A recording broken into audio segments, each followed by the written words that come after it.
तो चलिए आज बात करते हैं इरादे की शक्ति यानी द पावर ऑफ इंटेंशन के बारे में। ये एक तरह से एक सफर को समझने जैसा है। एक ऐसा सफर जहां हम अपनी पहचान बाहरी चीजों से बनाना छोड़ देते हैं और एक ऐसी यूनिवर्सल पावर से जुड़ते हैं जो हर जगह मौजूद है।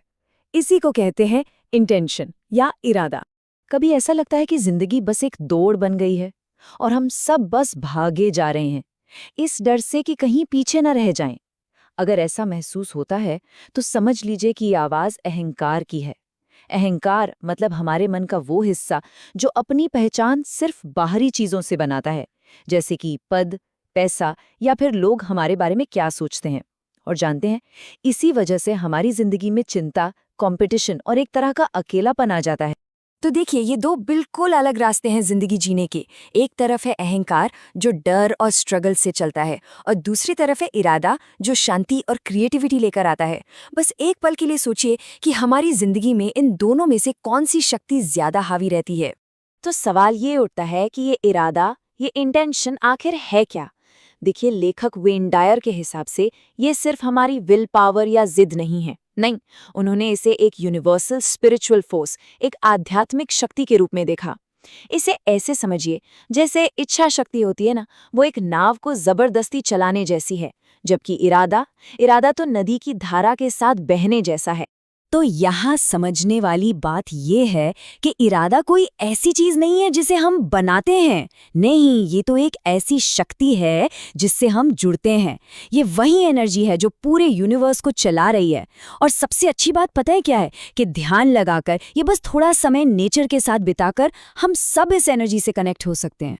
ये एक बहुत ही पावरफुल मेटाफर है। सोचिए, जैसे एक बच्चा सुरक्षा के लिए ट्रॉली का पट्टा पकड़ लेता है, ठीक वैसे ही हम सब सुरक्षा के लिए अपने अहंकार को कस के पकड़े रहते हैं। लेकिन असल सुरक्षा और शक्ति वो इस अहंकार को छोड़कर उस ऊंची शक्ति पर भरोसा करने से ही मिलती है। अच्छा, अब सवाल ये है कि अगर इरादा इनविजिबल है तो हम उसे महसूस कैसे करें। इसी के लिए वेन डायर ने हमें इरादे के 7 गुणों या कह लीजिए 7 चेहरों के बारे में बताया है। ये 7 चेहरे एक तरह से मैप का काम करते हैं। ये हमें इरादे को पहचानने और समझने में मदद करते हैं ताकि हम उससे आसानी से जुड़ सकें। तो ये हैं वो 7 चेहरे: creativity, kindness, love, beauty, expansion, unlimited abundance और रिसेप्टिविटी। आप कह सकते हैं कि ये इरादे के अलग अलग पहलू हैं, लेकिन ये सब निकलते एक ही यूनिवर्सल पावर से हैं। ये हमें ये समझने में मदद करते हैं कि इंटेंशन असल में महसूस कैसा होता है। तो सबसे पहला और सबसे बुनियादी चेहरा है रचनात्मकता यानी क्रिएटिविटी। हमारा होना ही, हमारा अस्तित्व ही इस क्रिएटिव एनर्जी का सबसे बड़ा सबूत है। और इस शक्ति से जुड़ने के लिए कुछ भी किया जा सकता है जो पसंद हो, पेंटिंग हो, म्यूजिक हो या बस कुछ नया बनाने की कोशिश हो। दूसरा चेहरा है दयालुता, और ये सिर्फ एक अच्छा काम नहीं है, ये अपने आप में एक एनर्जी है। जब हम दयालु होते हैं तो हम इंटेंशन के उस फ्लो के साथ जुड़ जाते हैं जो नेचुरली सबका भला करता है। और इसका पॉजिटिव असर सिर्फ पाने वाले पर नहीं, बल्कि देने वाले और यहाँ तक कि देखने वाले पर भी होता है। और फिर है प्रेम, ऊर्जा का सबसे शुद्ध, सबसे प्योर फॉर्म। देखिए, जैसे रोशनी अंधेरे को मिटा देती है, ठीक वैसे ही प्रेम की मौजूदगी में डर और गुस्सा टिकी नहीं सकते। प्रेम इरादे का सबसे ऊंचा एक्सप्रेशन है, क्योंकि ये बिना शर्त, बिना किसी भेदभाव के सबको अपनाता है। अब बात करते हैं सौंदर्य की। जब हम अपने आसपास की सुंदरता को एप्रिशिएट करते हैं तो हम असल में इरादे से ही जुड़ रहे होते हैं। चाहे नेचर में समय बिताना हो, किसी आर्ट की सराहना करना हो या बस अपने आसपास की छोटी छोटी सुंदर चीजों पर ध्यान देना हो, इन सब तरीकों से हम इस शक्ति से कनेक्ट होते हैं। इरादे का एक और गुण है विस्तार यानी एक्सपेंशन। ये कभी रुकता नहीं है, हमेशा बढ़ता रहता है, इवॉल्व होता रहता है। और जब हम खुद को बदलाव और ग्रोथ के लिए खोलते हैं तो हम भी इस विस्तार वाली एनर्जी से जुड़ जाते हैं और हमारी जिंदगी में भी तरक्की होने लगती है।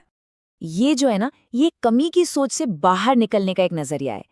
इरादा लिमिटलेस है, असीमित है, बिल्कुल हवा और धूप की तरह।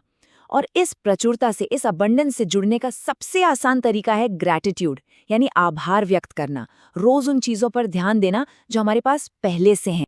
और आखिरी चेहरा है ग्रहणशीलता। इरादे से जुड़ने के लिए किसी खास क्वालिफिकेशन की ज़रूरत नहीं है, बस एक खुले मन की ज़रूरत है। और रिसेप्टिविटी की प्रैक्टिस करने के लिए हम ध्यान कर सकते हैं या बस नए अनुभवों और नए विचारों के लिए अपना दिमाग खुला रख सकते हैं। अच्छा, एक मिनट। अगर इरादे से जुड़ना इतना आसान है, तो फिर हम हमेशा इससे कनेक्टेड क्यों नहीं रहते? क्योंकि हमारे अंदर ही कुछ इनविजिबल बैरियर्स हैं, कुछ अदृश्य बाधाएं हैं। और इन बाधाओं को समझना बहुत ज़रूरी है, क्योंकि इन्हें पहचान कर ही हम इन्हें दूर कर सकते हैं और इरादे से अपना कनेक्शन और मजबूत बना सकते हैं। तो मूल रूप से 3 ऐसी अंदरूनी बाधाएं हैं जो हमें इस पावरफुल सोर्स से दूर रखती हैं। ये 3 बाधाएं हैं: हमारे विचार, हमारी भावनाएं और हमारी पहचान की भावना। देखिए, ये तीनों बाधाएं हैं। हमारा आंतरिक संवाद यानी हम खुद से कैसी बातें करते हैं, हमारा एनर्जी लेवल यानी हमारी भावनाएं कैसी हैं, और हमारा अहंकार। और पता है, ये तीनों आपस में जुड़े हुए हैं। हमारे नेगेटिव विचार हमारी एनर्जी को कम करते हैं और कम एनर्जी हमारे अहंकार को और ज़्यादा मजबूत कर देती है। ये स्लाइड पहली बाधा को बहुत अच्छे से समझाती है। देखिए, हम जिस विचार को एनर्जी देते हैं वही हमारी हकीकत बन जाता है। अपने अंदर की इस बातचीत को बदलने के लिए एफर्मेशंस या पॉजिटिव सेल्फ टॉक का इस्तेमाल किया जा सकता है। बस अपने नेगेटिव विचारों को पहचानकर उन्हें चैलेंज करना भी एक बहुत अच्छी शुरुआत है। तो इन बाधाओं को पार करने के बाद जिंदगी कैसी दिखती है?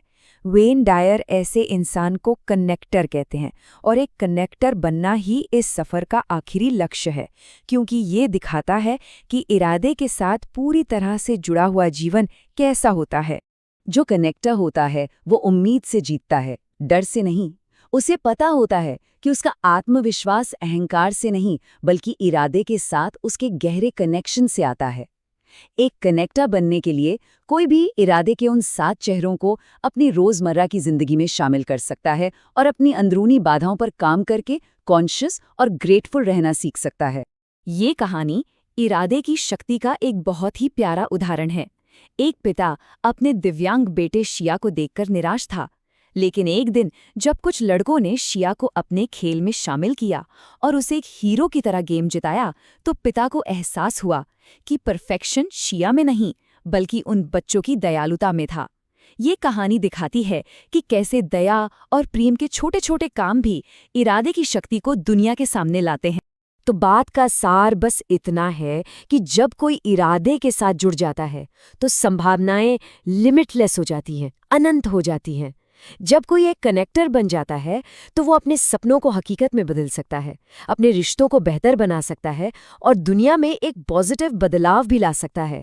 तो इस पूरी चर्चा को खत्म करते हुए एक सवाल रह जाता है, इरादे के उन 7 चेहरों में से यानी रचनात्मकता, दयालुता, प्रेम, सौंदर्य, विस्तार, प्रचुरता या ग्रहणशीलता, किसी एक को अपनाने के लिए आज वो कौन सा एक छोटा सा कदम उठाया जा सकता है?